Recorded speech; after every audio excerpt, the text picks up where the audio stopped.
Welcome to Laugh and Learn, ladies and gentlemen. I'm your host, Flame Monroe, along with my co-host right here, the beautiful and gorgeous Lauren Hogan, as well as Nick Smith on Nick Smith News. We're going to bring him in a second. Come on in, Flamettes, and Loungettes, and Firecrackers, and Vouchettes, and whatever you call yourself today, because, you know, we all identify as something different. Today, right this moment, I'm feeling like a girl. I put some makeup on in 5 minutes. Did I shower? I did not. I showered this morning. I'm sorry, y'all. I'm just messing with y'all. Thank you for joining us. The conversation today is going to get a little heavy, and we're going to bring you guys in because next Monday, our very special in-studio guest right here at the Laugh and Learn studio, along with our wonderful cameraman, Kendall, and our beautiful camera lady, Triple, we will have the one and only Tasha K will be here, and the following Monday, the 21st, the executive producer of this show, my friend and our boss, the wonderful Tiffany Haddish, to discuss her new projects, her old projects, and some things that are near and dear to her heart. If you think you know Tiffany Haddish, and if you think we're about to talk about her career in the movies, you are in for a rude awakening because that sister is woke and knowledgeable, and she's going to hit y'all with a thing about women's rights and women's issues that I was very unaware of, but that she's very passionate about. So in order to be a part of the conversation, you have to join us. Hi, Lauren. Hi, how are you? I don't know. You looking at your phone. You ain't talking to me. Listen, I'm multitasking today. She got too many jobs, baby. I got a lot of stuff going on today. So we got a little bit of multitasking. Just give me 1 second, but I'm here. Well, we had a great barbecue yesterday. Lauren did come to the barbecue. I surely did, and I ate. It was catered. No, it wasn't. You cooked. Y'all flame cooked. It was very good. I had some chicken, and the corn on the cob was really good. It was really, really good. Mm-hmm. Hats off to you. Cooking is the third good thing I do. Yeah. What's the first and the second? This ain't love language. On another note, though, I would like to say, guess whose birthday it is today? Oh. Prince. He would have been 63 today, so we have to give a special birthday shout out to Prince. He is one of my favorite artists. There you are. Hi, Nick. Hi, Nick. Hey. Rest in peace, Prince. So yes. I guess Love Lounge tonight will be dedicated to the Prince and the Prince stuff. So I'll tune in for that. I'm wearing purple tonight, and I got some purple hair. We're gonna wear purple hair and do a Prince. Nicholas, you look very handsome today. What you do? Can I just say I like you not in a suit. You and Lauren are glowing. There's a light right here. Yeah, Kendall, this light got me looking like I'm. You look good. I'm looking halo-ish. Kendall said okay, and I'm not moving it. He surely did. He gave us the look. I apologize, Lauren, for not being in a shirt and tie today, but we're in the middle of a heat wave, so we've kind Nick, I like this. I prefer you like this. Oh. I do. I like you more comfortable and lax. I feel like, yes, I like it. Well, I'm not in agreement with that. You know what you look like? You know the commercial where the lady went on a date with the guy, he had washed a t-shirt and the t-shirt was all stretched out? That's exactly what you... No, I'm just... No, Nick, you look very handsome today. Why are you so shiny? Yeah, I like this look. Oh. Are you in a different spot, too? No, just in the living room this time around. So just turned around. That's all. If I'm looking that good, then why am I bayless? What's up with that? Oh, now don't put your relationship business out on the street. Because you know these flamettes is nightmare. They're going to be all up in your inboxes, baby. You know they don't stop. That's me putting my opening bid in for Love Lounge later. That's all. So maybe Mother Fauci you might can put find in a somebody word on that. Yeah, you might. Mm-hmm. How was your week, Nick? How was your week? You know, you open the show with one of three things you do well. I'm going to start with, you know what my favorite thing about you, Flame, that you never talk about? Oh, tell me. Seriously, it is your dedication to your friends. I know for a fact that I can name three people. Your friends.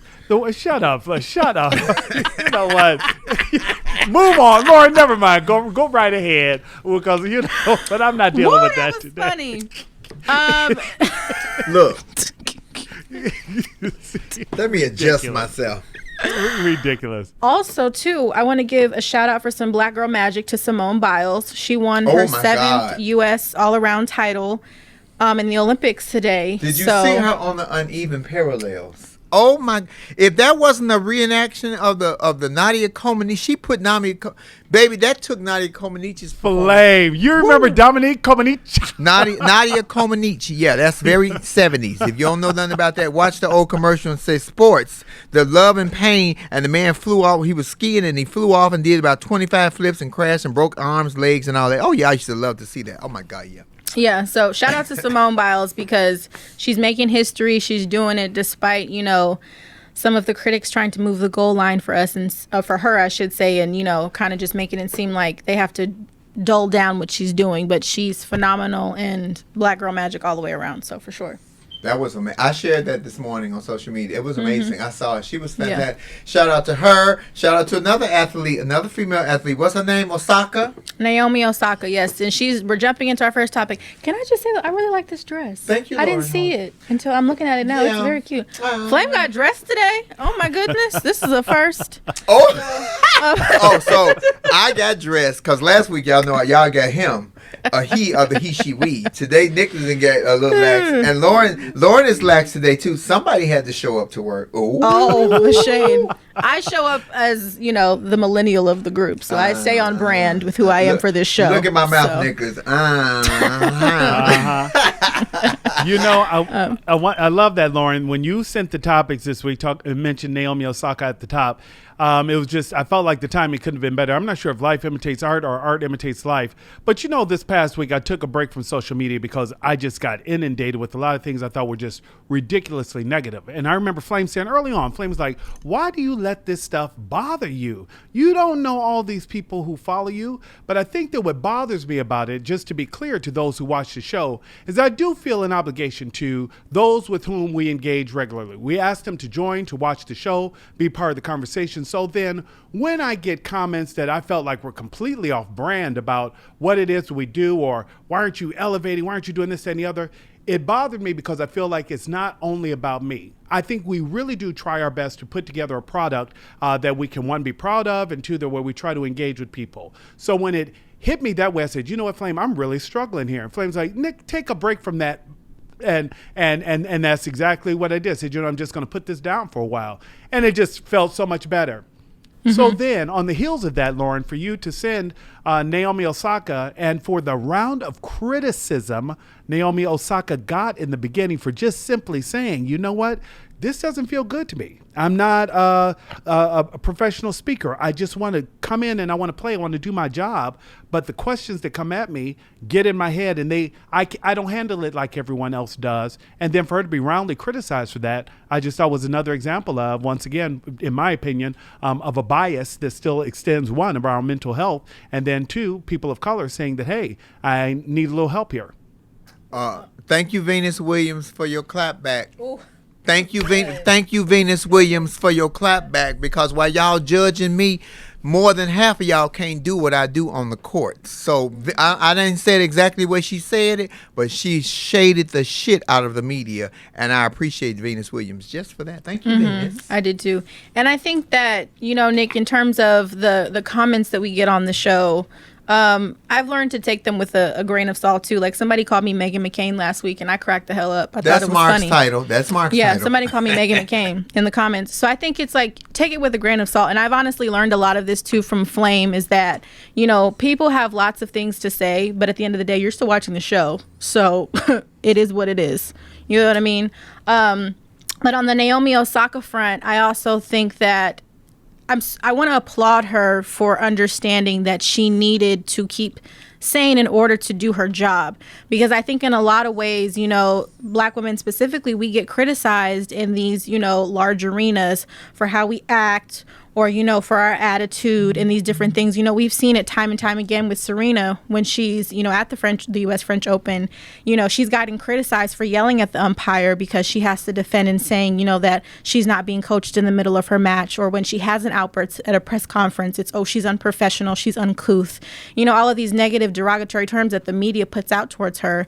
So I want to applaud Naomi Osaka for saying that, I can't do this, and taking the fine, and then ultimately saying, fine, I'm just going to withdraw from even participating, So she's a fabulous talent, and she knows what she needs, and she did what she needed to do. So. And for those who may be wondering what we're talking about, if you're not familiar, Lauren and I opened the show talking about Naomi Osaka when she announced Monday that she would withdraw from the French Open just days after tennis officials fined her $15,000 and threatened to oust her from the tournament for opting out of its mandatory news conferences. Ms. Osaka explained via Twitter that speaking to the international media takes a heavy toll on her mental health, compounding the anxiety inherent to Grand Slam tournaments. Let me tell you what I love. I love that she chose her integrity over the money. find me. I'm pulling out because I'm Period. talented enough and I'm young enough. See, she ain't 40 in tennis. She's very young in tennis. So I can miss a year because the money I'm still going to make in my endorsements, y'all missing out on watching me play as more so than I'm missing out on playing because she's that young and she's that brilliant and that talented. Hats off to you. And if more people would stand on their principle as opposed to looking at that check, we would have moved this needle just a little bit further. So whoever is in her camp, because she's a young woman, advising her, hats off to who's ever advising her, because I would have told him the same thing. Kiss my dick in the face. You're not going to ask me no questions I don't want to answer because I don't want to answer them. You getting in my head. I got a job to do. And as soon as I drop the ball at my job, you're going to say, oh, she wasn't ready. She wasn't good enough. But you have planted that in my head. Remember, I went back when I said, it's what you take into your DNA. Some shit I don't need to know. I don't want to know because I don't want to have to think about it later. So good for you, Naomi. Tell them I said. Tell them that we said. To fuck off. Jump off a bridge with no water at the bottom. Tell them I said. I think, too, it's another example, Lauren, where you and I have talked about this, how there was an opportunity I felt there for also tennis and sports to engage, right? And say, you know what? Maybe we need to look at how these athletes are being treated and why fine immediately and not maybe say, you know what? Whoa, we didn't know that this was possible, that some people felt this way. What could we do to support this person who is clearly a revenue stream for our industry? Instead of chastising her, why don't we support her? And it bothers me that was not, it appears that was never even part of the conversation. The conversation was, we going to find you if you're not here. And then we This is why. Yeah. You see my hand? Yeah. What color is the inside of my hand? Because had it been this color as opposed to this color, maybe that would have happened. Or, I mean, we can talk about similarities in this situation. You know, Piers Morgan has gone after Naomi Osaka and is talking crap about her and saying all these different things. But I also read, too, there's a Russian tennis player that I was actually just arrested while she was at the French Open because she was intentionally throwing, matches to gain profit. But that's not a headline conversation. It's the fact that, all of these derogatory terms and talking crap about Naomi Osaka, saying that I'm valuing my mental health. That's the big headline. You know what I mean? So there's definitely a double standard.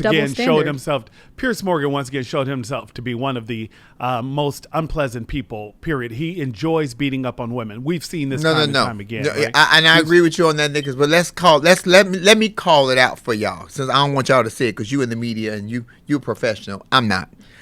Piers Morgan has been angry ever since every black woman that he goes after shuns his ass.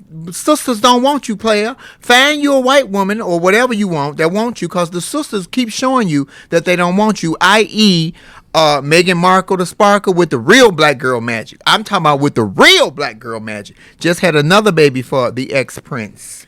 Baby. Oh. And that baby could be the president of the United States. And they named the baby after Diana. The second name is Diana. The first name is is it Lizbeth? Lilibet, which is after the queen. She's somewhere kicking the shit out of somebody. The queen mad as hell. That old hoe kicking everybody. Baby, she mad as hell. Hats off to Harry and Meghan for having another healthy, beautiful baby to bring in. And this baby could actually be the president of the United States because this baby was born here in the United States. Wouldn't that be, you see how karma work around? Wouldn't that be something that little girl grew up to be the president of the United States? Woo! The queen would turn over in her grave. Yes, she would. She ain't dead yet, but in about 60 years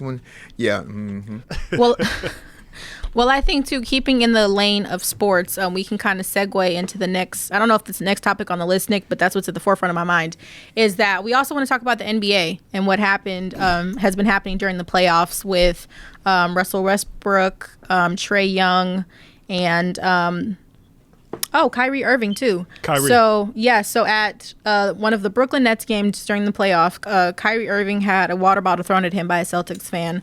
Russell Westbrook had popcorn dumped on his head during a Wizards and 76ers game. And then we had Trae Young was actually spit on at an Atlanta Hawks playoff game. So, and then remember the parents of what's his name were bullied in the stands, Trae Young's parents. Yeah. So yeah. So there's been a lot of outcries for the NBA to do something and to actually protect the players. And, LeBron James has come out and made serious statements about what's happening, and other NBA players are saying, like, what are you guys going to do to protect us? Because people have been locked up in their houses for a long time, yes, but it's interesting to see that the fans that are really acting crazy are white. They are. They're rich white folks that kind of feel entitled. And you read some of the narratives, but they're saying that, you know, these rich white folks are coming to the games, they're getting drunk and just feeling entitled and are, you know, basically, you know, accosting these players. So what are you guys going to do to protect them? Can I say something? Where is Latrell Sprewell when we need his ass? Because when I tell you Latrell Sprewell would have came up would have whooped the referee and anybody in his way to get to whoever threw something at him. Where is Latrell Sprewell when we need him? Well, the funny thing, too, is I loved Russell Westbrook's statement of, it's interesting that you want to come after me in, you know, an arena where I can't get to you, because if we was on the street, you wouldn't be that bold. You wouldn't know what would have happened. So, and a couple of players have made similar comments, which I think is true, because I wouldn't want to fight Russell Westbrook. He's crazy. So it's not even crazy. The deal is you are a different person when you will walk up to a grown man and throw a bottle at him directly. I don't see that happening. So throwing a bottle from the stands, like Flame likes to say, is a coward move where you can throw and then hide your hands, you know? And even if, let's just be very clear, even if race were not the motivating factor, there's a level of privilege that just goes behind something that allows you to feel like you can, with impunity, just throw something at people or spit on somebody there, right? Like that I don't have to worry about consequences. I don't have to worry about anything because you are less than, and this is what I can do to you, you piece of property or you performer. Go dance, monkey. Go sing. Go do whatever it is. Dance. Dribble that ball. Just shut up and dribble. Well, I'm shut not up and dribble, right? Yeah, That's what what's her name, Laura, whatever from Fox said. And in the defense, I know, and y'all know I'm never playing devil's advocate. I feel how I feel, but in defense of the other people who attacking about, I don't even want to know think that it's all race. I think that because some people are just fanatics about their teams. You know what I mean? Like if you're a Lakers fan and they playing whatever the rival of Lakers is, I don't know. Celtics. Yeah, okay. So some people are just real diligent about that. It wasn't had to do with color, even if it was a white boy that was on the opposite team. Some people are like, not many, but some are fanatics like that, like religious fanatics. In this particular instance, this is what I'm going back to, and Lauren, help correct me here. In this particular instance, he had stomped on the logo before the game, right? And he used to play for the Celtics. All that having been said, had he spat on the logo, I still don't think you have a right to throw a bottle at him. And I think that's where I'm like, whoa. Bottle? I would have rather the bottle than you spit on me, because if you spit on me, it's the lowest form of disrespect that you can ever do to another person. And I think that's what the issue is, and that's why they're saying that there's a race component here, because I don't know of any... Like you just said, you would never spit on somebody. That's dehumanizing at the end of the day. So I think that's why the race component is coming into this, because it's white fans doing this. It's not black fans. Like, you may be a fan fanatic. I understand that you've been locked up in a house, but those aren't and personally, I have season tickets to the Laker games. So I've been going to the Lakers since they were at the Forum. Okay, I've been going to games for years. It's always the crazy white people at the game that have to end up being thrown out. I'm just saying that's what it is, because they get drunk off the beer and they start acting crazy, and then you got to call security and they got to get escorted out. That's just what happens. I'm gonna put it in the air. Y'all better stop, because you know these basketball players have lives, and they before they became professional, they were guys hanging out on the street, hanging with their friends. When Pookie Ray Ray and them is up in the stands, and you don't know that Pookie Ray Ray and them with them, and you do some foul shit, they may not be able to get to you, but understand that don't mean that you can't get got. That's true. That's true. Not get God Flame. You're like, oh, you can Well, get I'm God. telling you, if I'm thinking that I'm at a game and my life is threatened, I'm just doing my job, I'm going to have some protection in the stands to say, hey, get out of line if you want to, because it ain't got to come from me for you to get it. It came through me, but it ain't got to come from me. Understand that there is a method to the madness. And if you want to play mad, let me show you the method I'm going to get you with. Because you won't even know what's coming, baby. It'll be just like that coronavirus vaccine. If it didn't got you, you won't even know you got. Oh, I said it. I kind of have to agree with Flame on that, because I feel like Russell Westbrook has Pookie and Ray Ray and them as friends, and I just feel like he does. He's a goon, like, by himself. Hey. I just don't understand the mentality of you thinking that was okay to dump popcorn on that man's head. So when Pookie Ray and them come behind you, say, did you just throw popcorn on him? Oh, I was just joking. And then you come up missing for like 2 or 3 more games. Makes sense. Ridiculous. Definitely makes Absolutely. sense. But you know, Lauren Flame, this ties into also, I think it's another example in the last few months we've talked about bad behavior we've seen displayed across the board in so many areas with people. Flame and I've had this conversation. We wonder how much of it is anxiety around the pandemic. People are back out now, and people are stressed or dealing with mental health issues that come in various forms. I'm not saying, I'm not diagnosing someone else, but I think that stress is a true thing, that may be associated with this pandemic over the last year. I think, this is my opinion, I think for sure the fact that we were all locked up in the house for over a year, and we're seeing things like people getting in fights on flights, and there's just a lot of built up, I think, emotion, and in some cases anger and anxiety, whatever you want to call it, wrapped up in a lot of people, and they're lashing out at this point. Like, we're seeing a lot of folks lashing out, and that's how we have all these different instances of fights and altercations and these things. So I think now more than ever, mental health should be prioritized, really, for everyone. In a lot of ways, I've had friends that said, I think everybody should have a therapist. I personally don't have a therapist, but it's just good to have an outside source to talk to where you don't feel like you're going to have, any biased opinions towards you, or you're going to be judged. So I think that at this point in time that we should all be prioritizing our mental health and encouraging people. If you need to talk to somebody, please go talk to somebody, because, we haven't experienced anything like this in over 100 years. So nobody really knows how to deal with this, So, Lauren, I believe everyone of color should have a therapist. Color. I genuinely believe that. Color. Everyone of color. Everyone. Flame, I believe that being a person of color, we carry so much generational trauma that we have just inculcated into our day-to-day lives. Things we don't do because, that's not what we do, because they have not given us space to, or we've been somehow, it's been inculcated into our culture that we don't do that. But we watch them move in spaces where they don't have to worry about the repercussions of things. And I feel like being a person of color, we really need to have tools to deal with these things, the different layers of aggression that are both implicit and explicit. And I think that they happen every day in our lives. We need more black therapists then, because ain't no white therapist finna tell me how to be black, period. And I'm sorry if somebody took that the wrong way. Ain't no white therapist can tell me nothing about being black. There is no white person that can tell me anything about being black. And I'm not saying that offensively. I'm saying that honestly from my DNA. There is not a Caucasian person on this planet that can tell me anything about being a black person, not even just in this country at this time, just period. And there's too many white therapists, and black people keep going to white therapists thinking they can fix you. White people can't fix you. White people are part of the reason that we are broken. Let's be very clear and very honest about it. There is not a Dr. Phil or nobody else that can tell me Ayanna black ass couldn't even fix it. She was just starting shit in your house and leaving. You have to find somebody that you can talk to, that you trust with, that you like. Just because you got PhDs and degrees does not mean that you can help me with my situation. And if you don't know my struggle and story because of my badge of honor, which is my skin color, there is not shit you can tell me. And please don't take that offensively if you're a white person on here, because I'm not dragging you. I'm just telling you what you cannot do for the flame. I agree with that. I can't even hold you. And I think, because I know like last week we talked about, the Tulsa Race Massacre that happened 100 years ago. Part of that story was for 75 years, it wasn't talked about, but more so the black folks that experienced that trauma didn't want to talk about it because it was so traumatic and they didn't want to talk about it.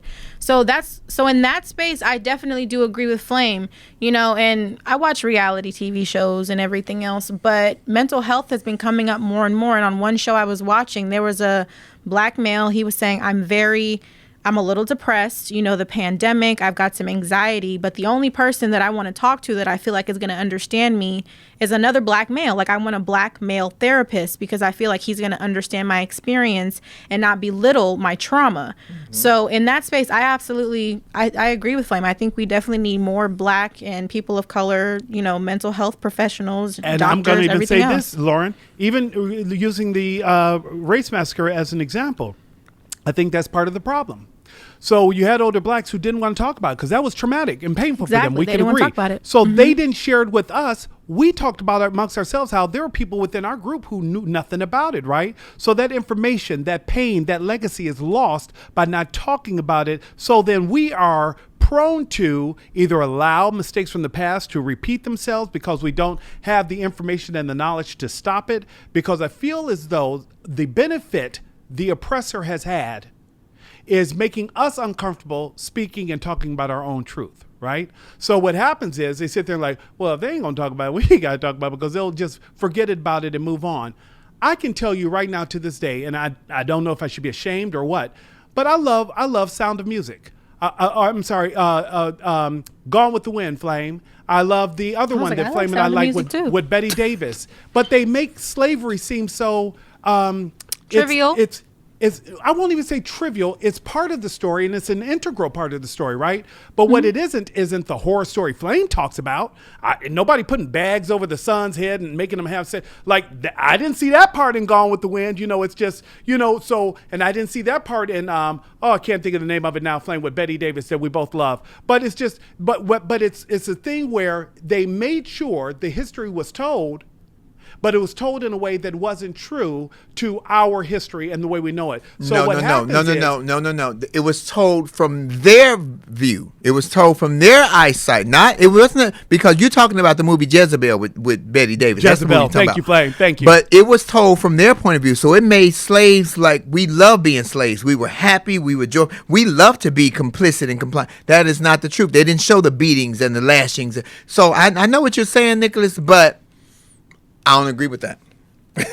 And I do love Gone with the Wind too. And I don't want them to remove it. I know they were saying they want to remove it. But if we, like you said, if we don't know our history, we will repeat it. The problem is too many black and brown people are relying on the colonized education system to teach our children black history. It is your goddamn job in your house to teach your children what you have been through, which means that you need to sit down and have a conversation with your mother, your grandmother, and whoever else is older than them so they can come down through the lineage and tell you the truth and not what they want you to know in the textbook. Because right now there's a whole bill to remove black history. They don't even want to talk about slavery, and they don't want to talk about the Jim Crow South now. They want to remove that from school. It is your job as a black person, as an indigenous person, as any person of color to teach your children their own history, because they're not going to teach you in school. Everything is just Martin Luther King. Child, Martin Luther King didn't believe in violence. Slap me if you want to. I'm going to show your ass Malcolm X. You're going to be sitting right next to him. Shit, fucking with me. Well, I think, too, the important part is us, as to your point as well, Flame, is also taking back our history. And I think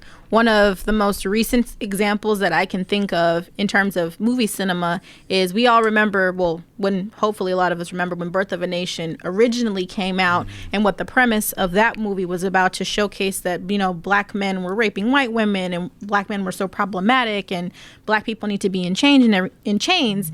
And then in 2016, Nate Parker decided to remake the movie and tell it from the perspective of what was actually happening to slaves during that time. And I think the remake of Birth of a Nation was probably one of the most explicit films that really gave insight to what slavery was like. So I'd say that, as well as I think it's also too about taking back our history. And I know a lot of times I see all over social media, people are like, I'm tired of seeing these movies about slavery and black trauma. I want to see us celebrated. I wholeheartedly agree with that too. I want to see black culture celebrated and all the amazing things that we've done for this country. But we still have to remember where we came from. Say that again, Lauren. You're tired of seeing it. Imagine if you had to live in it. Right. Our ancestors lived in it every day. Right. And this country, once again, has existed with slavery being a part of it much longer than it has without. So we have to also recognize that's that. Very true. And that's real. So when I say to you that I feel like we carry that trauma in so many different ways, that it just manifests itself in ways that we don't even think about because it's inculcated into our DNA, I genuinely mean that. When I decided this summer to come out and just call myself Big Black, it wasn't because I haven't always known I was big and black, but I was ashamed of being big and black because I've moved in spaces where they wanted people who looked more like Flame. Nick, you're a little too dark. You're not. No, they don't want to look like me. No.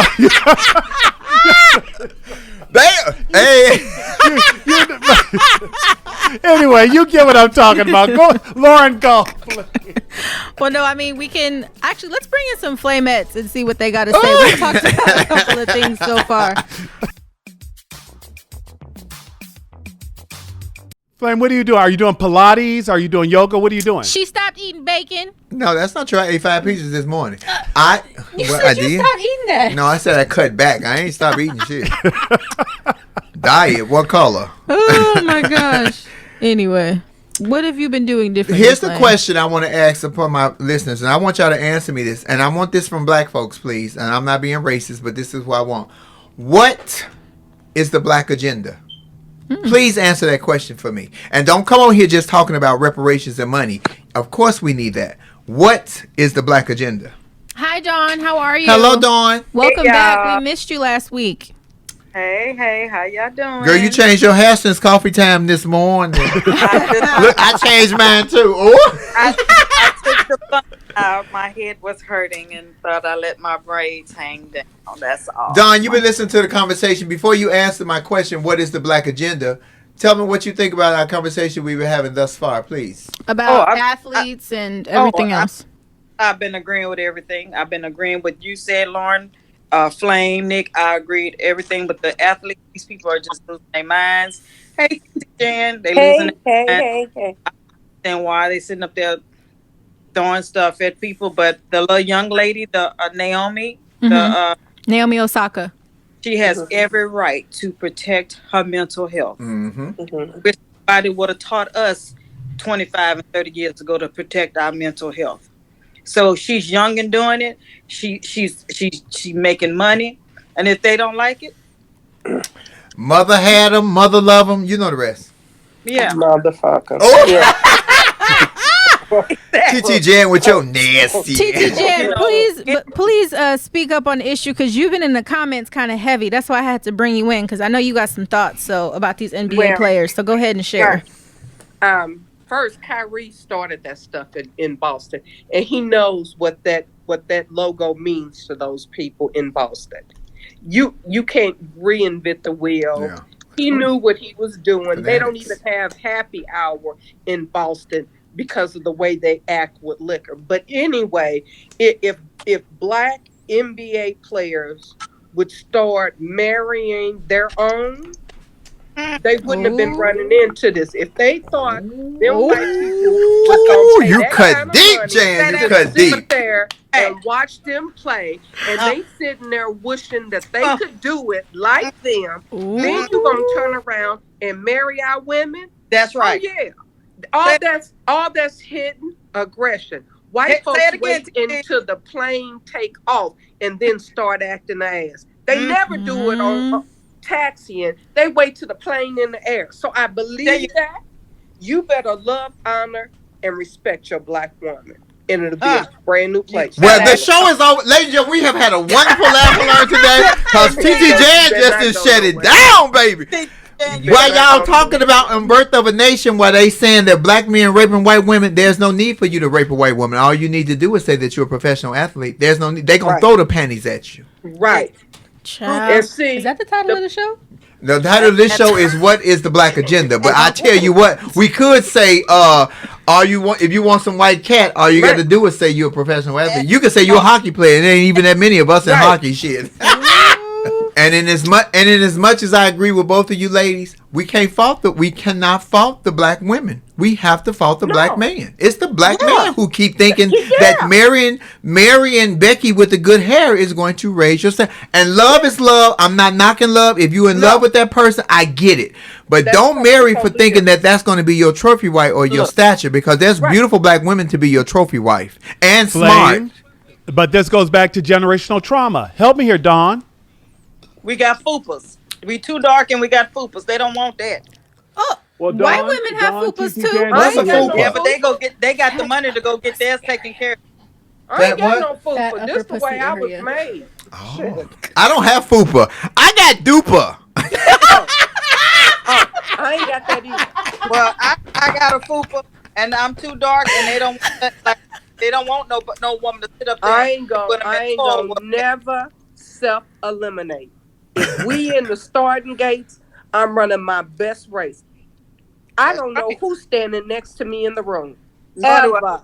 You know what's Unless she interesting drop though? out of the ceiling. You know what's interesting though that I just realized it's like the players that get messed with the most. I just had an epiphany are the ones that have the black wives. Have y'all realized that? LeBron James has a black wife. Russell Westbrook has a black wife. Right. They're the ones that get, kind of targeted the most in the NBA. That's interesting. It's hidden aggression. white men are not sitting there cheering for you unless they think they have the upper hand. So they already mad that you're these big old statuesque men with all this athleticism, And and then for the larger portion of the numbers, you done had all these white women, you know, come, because when the rookies come, that's the only first thing they get. only people they bring around them. That's right. Are those groupies. That's so right. It's all staged for every sport in college. So when you get LeBron and X, Y, and Z, they take that hidden aggression, that past aggression, and they pass it on to them. They don't want it to look too obvious. You know what I mean? And I really believe that the Kardashians think they got everything on lock. Ain't no white boys gonna sleep behind all them brothers. No. They don't want all that messed over stuff. No. But the brothers keep. No. Oh, you are stop it, Flame. That's so ugly. Oh my God, Flame, that's so ugly. You are. And it's like they go after black men. That's all they go after. You And know. you know what?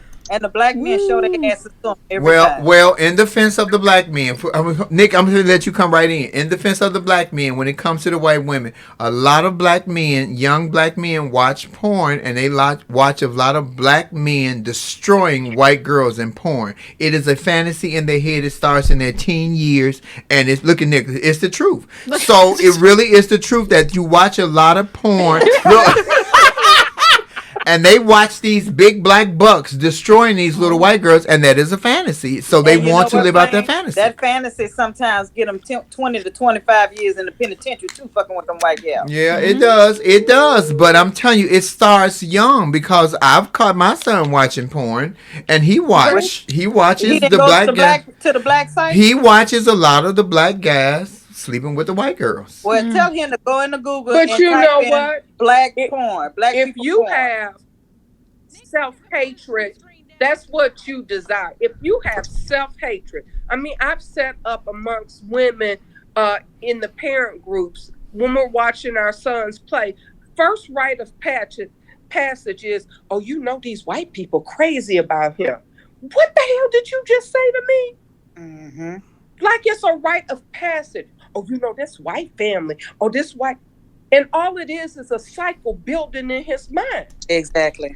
That's all it is. Come on with it, Nick. You know, Whoa. so I really believe that, you know, part of that is passed on generational curse. That's trauma. And I think part of it, you know, they can't wait to celebrate these boys because all the white people really want to hang out with them. When they get on campus, they don't walk to their classes. They have somebody taxi them over in golf carts. They already start giving them this imagery, and all they surround them with is a bunch of white folks and white girls. Right. You better think about it. That's right. Self-hatred. You got to know your worth. Okay, hold on, Nick. Go ahead and chime in. Come on. I know you want to say something. I think that everything that has been said is completely valid, but I also think that sometimes the simplest answer is the easiest one.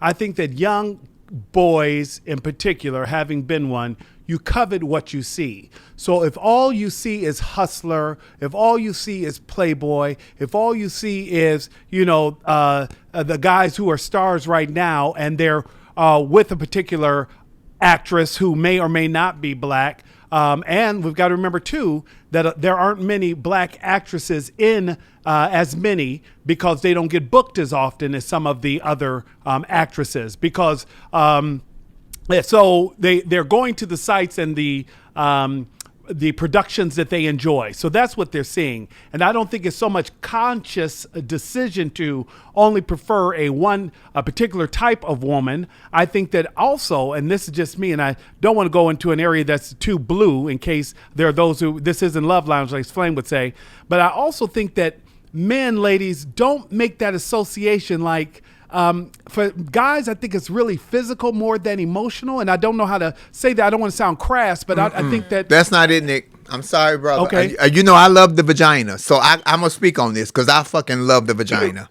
period. And it could be any color. When I want to smash, I'm not looking at the color. I'm turning the lights out and going in. But the fantasy for the young black brother, a lot of the young... Because what you're speaking old school, hustler, playgirl...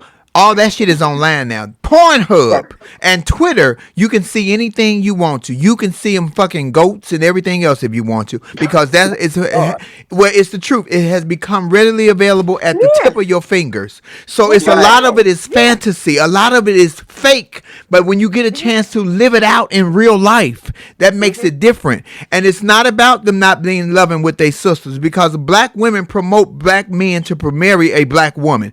Period. Yeah. That is the truth. Black mothers promote their black sons to marry a black woman, but you have no say-so over what your son marries or who they fall in love with. So what Jan and Don was saying, when these young college boys getting ready to come to college again, they slew you with a gang of white girls. They let them white girls do any and everything to your body that you've never experienced. So you think that sisters don't do that because the white girls have done everything. So you think a black woman ain't going to do that.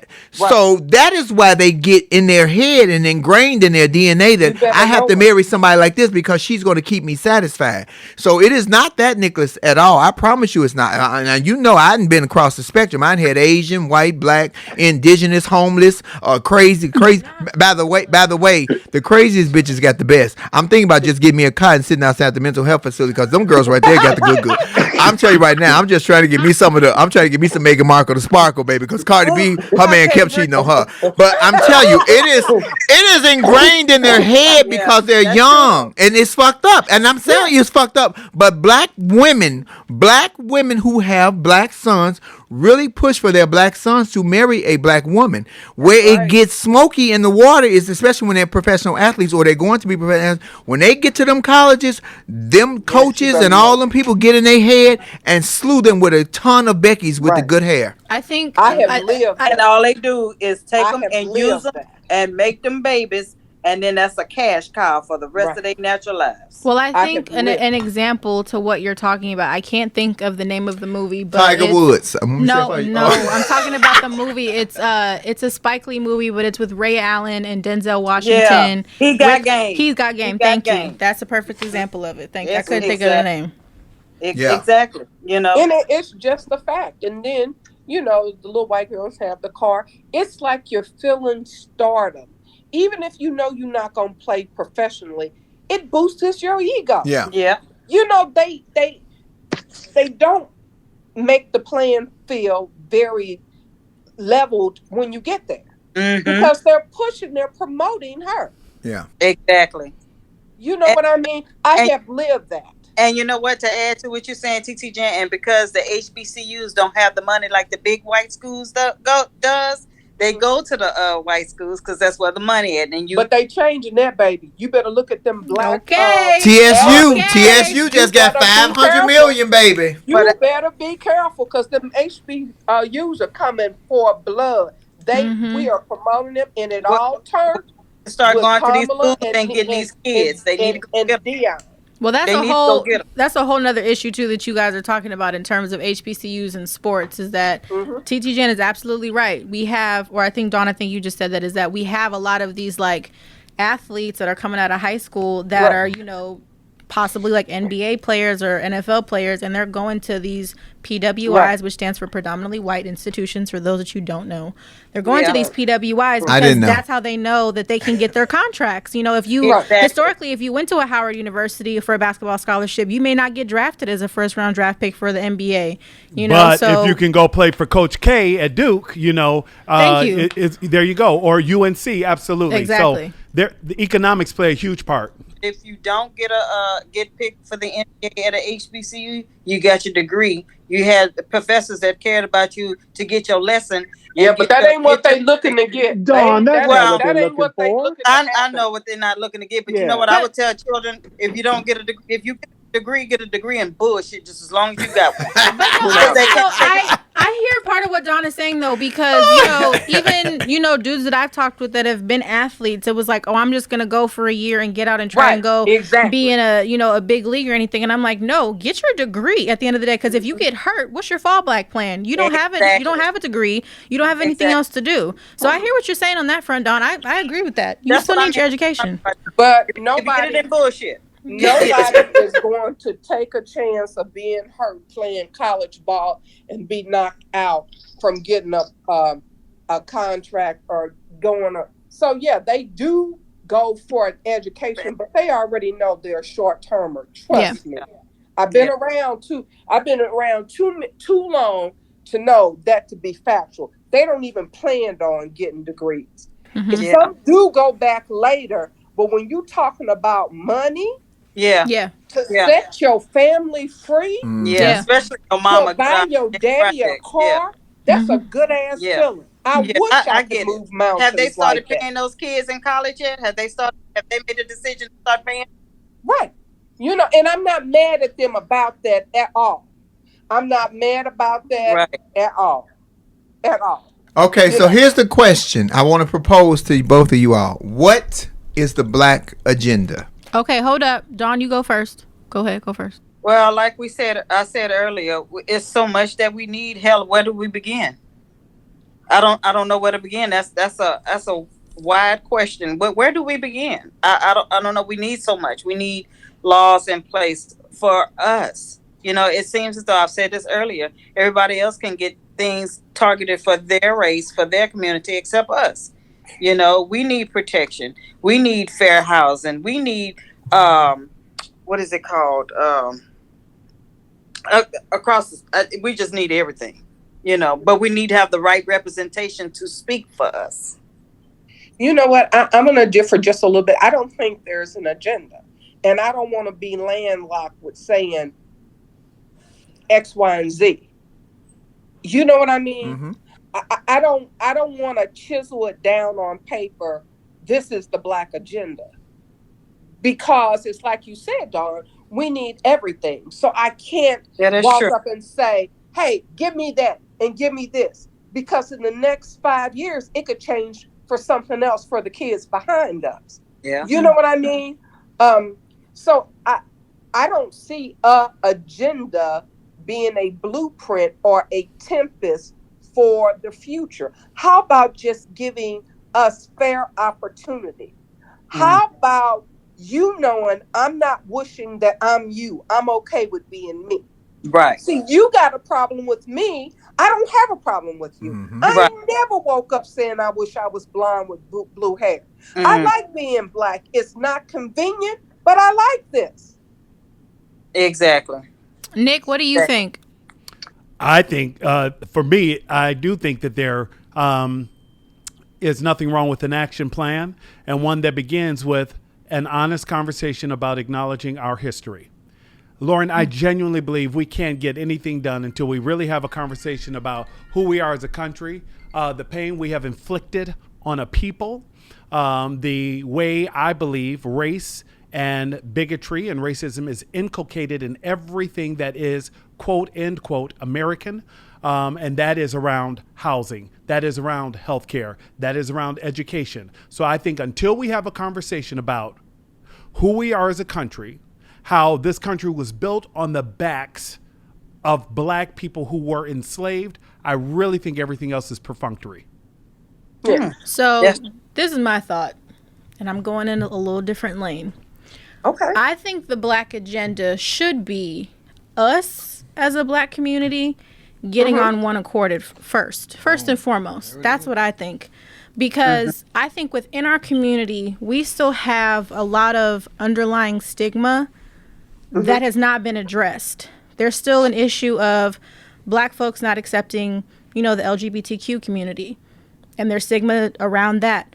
I think that there's still an issue of us not knowing how to support one another like we see in other communities like Asian community and different things like that. So I think until we as Black folks can actually get on one accord and truly support us, no matter what shade we are in this essence, in this instance, we can't get anywhere because we're going to keep fighting each other. Yeah. We got to start there first before we expect somebody from an outside race to actually support us and do something. That's how I feel. Yeah. Lauren, and I know Flame is going to close this out, but Lauren, if we're saying that and just being honest in this safe space, because it's only the five of us, I still have my own personal biases against people who are light skinned and quote unquote pretty, right? I have that too, Nick. Okay, thank you, Don. Don, because I grew up. Well, so and so got good hair, and so and so light skinned, so that made him more attractive. So I was never the one picked, and so I still walk around with that bias. I was never a 32-inch waist because I was always a bigger. All the girls that look like Lauren always wanted he fine because he got good hair. You know what I'm saying there? So it's always that thing too. So if you weren't a Kappa, you couldn't get Lauren's attention. Not you, Lauren, but Lauren, you know what I'm saying. I get your example. So it's one of those things where I've got to get past my own bias that, well, Flame is always going to be more popular because Flame was light skinned, Flame was small, can I say Marcus? Bitch, Marcus. I don't care. I mean, I'm sorry, Nick. Look, she forgot what show we were on. Sorry, go ahead.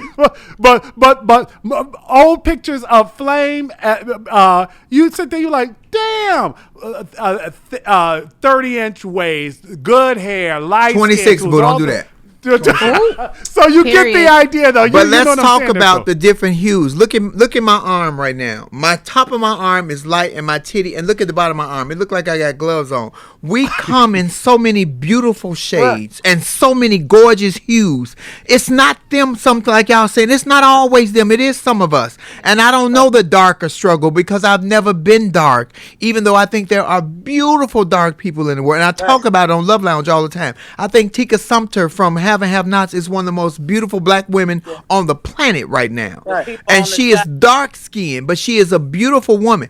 We got to get past looking at the hue. So I get that part. But my black agenda right now, because if we had a town hall, if Biden called for a meeting right now with a black leader and with the white folks, and he asked the black leader, let's say President Obama, what is the black agenda? You can't come with 10 things. You got to come with one thing that's going to have an impact on all the black community, because all of these so-called celebrity rappers and all these people who had so much influence 6 months ago was telling us, hold your vote until they come up with the black agenda. They told us to hold the vote, but they never laid out a blueprint on what the black agenda was. Ice Cube said that he was going with Trump's plan of what? Trump's plan is to annihilate and get rid of anybody that's not fall in line in complicity with what his plan is. This has nothing to do with black. Black is at the bottom or at the top. But if you are rich, you are in his pocket. All them niggas is quiet right now. You don't hear none of them niggas saying a damn thing. But the 2022 primaries are coming up. I want them to have the same energy then that they have now. Don't say shit, because you're doing detriment to your people, and too many people are lost in their own mazes of their mind. So you play follow the leader with somebody who don't know who the fuck they are. So you want to follow them. Lost follow lost. That's why 74 million people voted for Trump, because lost follow lost. I ain't lost. The Flame S ain't lost. You got to know who you are. You have to know who you are in order for your life to be successful. Period. Exactly. And that don't mean being rich. That means being content and happy. Yeah, and having some plain old common ass sense. Well, good luck with that. All these dumbasses on here, shit. Yeah, I think that's why I'm saying is that until we as a community get on one accord, nothing is actually going to move forward because of things that I just said. Flame said, we've all said between the five of us. Until we get on one accord, there is no moving forward. There isn't, because we got, like you said, we got Ice Cube saying to hold your vote. We got this one, over there, we have the Kanye Wests, and I could go on, about the just acting a damn. And that's what I'm saying, and they know that, because we're not on one accord, and that's why they and you know who told us that, and we didn't listen? Nancy Pelosi. When they tried to impeach Trump the very first time, she said we're not ready. She didn't mean that we didn't have the information to impeach this fool. Right. What she meant was that we are not together as a unit to do it together. We all over the place. The Democrats, first of all, let me talk about the Democrats need some balls. Yeah. Second of all, I watched the news this weekend. I do believe that Liz Cheney was part of the conspiracy theory that I talked about. She made it look like she was for us. She never was. You see how quiet she is now? You see how quiet she is now? Okay, we could get into Liz Cheney. I was really upset that everybody was trying to root for her and everything. I'm like, Liz Cheney's record, she's still like 70% of the time voted with Trump. So let's just call a spade in that space. Me. So But anyway, She got me for a minute. She did get me for a minute. I ain't gonna front. She did smooth me over. But if I see her, I'm taking a deer hunting like her daddy went. Ooh. Here's the deal. Again, I believe this, and I'll close it out because we're at our time. But part of the secret, too, with the oppressor is to continue to have those who are oppressed fight amongst themselves, right? So what happens is we forget all about the For the People Act. How simple was it? 5 months ago, we talked about, of course, it makes sense that we should have clear voting rights across the country. They have chipped away at that. Now it doesn't look like we have the momentum for that we're even questioning, well, what are Democrats doing? We were all on board on this not even 5 months ago, and something happened in the political discourse because there's always a shiny object, right? They throw out vaccine, they throw out stimulus, they throw out economy, things to distract. So the bouncing ball continues to move, and we're doing like this, right? So the political discourse, the conversation changes, and we're still no closer to enacting laws that guarantee people who are part of this country the opportunity to participate in a fair and free election. And that's absolutely ridiculous. That should be part of the black agenda. Well, it won't happen in our lifetime. The only way we're gonna ever get fair treatment in this country or in this world, God gonna have to destroy the whole earth, and we have to start over because it's just not gonna happen. It is too many people who you trying to make me. I got my glasses on. I see everything with my glasses on. But I watched January 6th, and January 6th in this country meant two different things to two different sets of people. To us, we were celebrating in Georgia that we turned Georgia blue, but to them they were insurrection. They were rioting at the Capitol, but they said that it was like tourists and woo woo woo. I ain't never seen no tourists busting windows and shit. Exactly. They were executing their right. Their right. That was their right. And we still didn't get the whole story about that. Of course not. They put shit on the walls. They peed in people's office. And Jan, we won't because not enough people believe it's necessary to have a bipartisan investigation. And we all watch this, but that's gaslighting at its best. You did not see what you thought you saw. What are you talking about, Flame? Flame, it was a tour. Why do you try to make it something that it wasn't? It was a simple tour like any other day at the Capitol. But I'm a real woman. If I decide that I in my head and write it down that I want to go and finish what they did January 6th, they'll stop my plan before I even get over there. Well, that's already been established too, is that there's some, congressional leaders and senators that said if this was Black Lives Matter, of course I would have been scared. They wouldn't have even breached. They would have been climbing up the wall like Spider-Man. Here's the kickoff. Here's the kickoff. This nigga say in August that they were going to reinstate him back into presidency. Yeah, right. Understand me. If y'all wanted a civil war, y'all didn't get what y'all wanted. Be ready. Well, I will say on that to note too, the one time I will give Mark Zuckerberg a shout out, they did suspend Trump's account until 2023 for the next 2 years. So that is somewhat a good thing for Facebook and Instagram. But he could have done it indefinitely. It's true. He could have. You know what I see it as they're just trying to get past the 2022 primaries. So I appreciate that. Yeah, that's what I'm saying. It's small, but I appreciate Mark Zuckerberg doing that because you're right. Because Facebook honestly perpetuates a lot of hateful messaging. They do. Don't read the messages, Nicholas. Don't read the comments. I find them funny. Jim Jones ain't got shit on 45. I don't know what Papa got in his mouth. Yeah, but you got a point there. I don't know if that's the red Kool-Aid or the green Kool-Aid, or the blue, or the orange, as we say. It's definitely purple. It's slow. It's the slow. We ain't gonna do that to Prince. It's the slow Kool-Aid. Oh, it gotta be. It's the slow Kool-Aid. It got. On a lighter note, ladies and gentlemen, on this Wednesday, I'm celebrating my very first graduation. My son is graduating from high school this Wednesday. Yes. I also have one Monday and Tuesday of next week, so I'm a proud bird over here. Mm-hmm. Yes, indeed. Well, as always, thank you, Dawn, and thank you, TT Jan. This was a great, unexpected convo. It was wonderful. And we see you guys tonight at Love Lounge. Thank you, Jan. Thank you, Dawn. We will see you at the Love Lounge tonight. Nicholas, where you at? Where you at, baby? I'm here. There he is. Quite interesting conversation. And see, what it is that the Black Agenda means so many different things to so many different Black people. Because if you ask people, the first thing they holler is reparations. Well, the thing is, you know why we're not on one accord? Why we can't get an agenda together? Because we're not on one accord. Well, there it is. Right. Yeah, that's why. Right. Nicholas. And Lauren, we're not a monolithic people because once again, we definitely like this conversation for that reason, right? Mm-hmm. What would you like, Nicholas? Would you like reparations? I believe reparations are only a part of the whole process. Yeah. But let me ask you a question. So if they gave every black person $300,000 and the black person, because some people will have a plan. Some people are businessmen and and that $300,000 will last them because they will grow a business, start a business, grow a lifetime. But if I gave it to my uncle, who I know is a fucking drunk and gonna go on the corner and get high and play cards, gamble, so $300,000 might last him 3, 4, 5 months, and then he's broke again. Then what?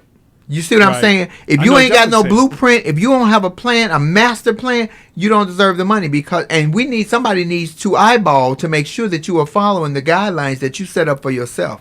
I just want to say this too. I don't want what I'm saying to come off like I'm putting all of the onus on the black community of why we're in this state, because that is not true at all. Absolutely not. We are in this state is because of systematically what has happened to us.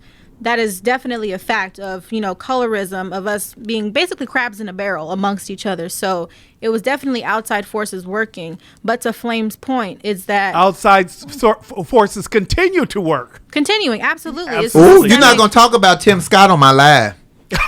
You're not going to talk about Van Jones on my live. But I'm just saying is that, so where do you start? Do you start at the land ownership? Because if you give people land, though, and they can't pay for it, then you're back in the same place that you started.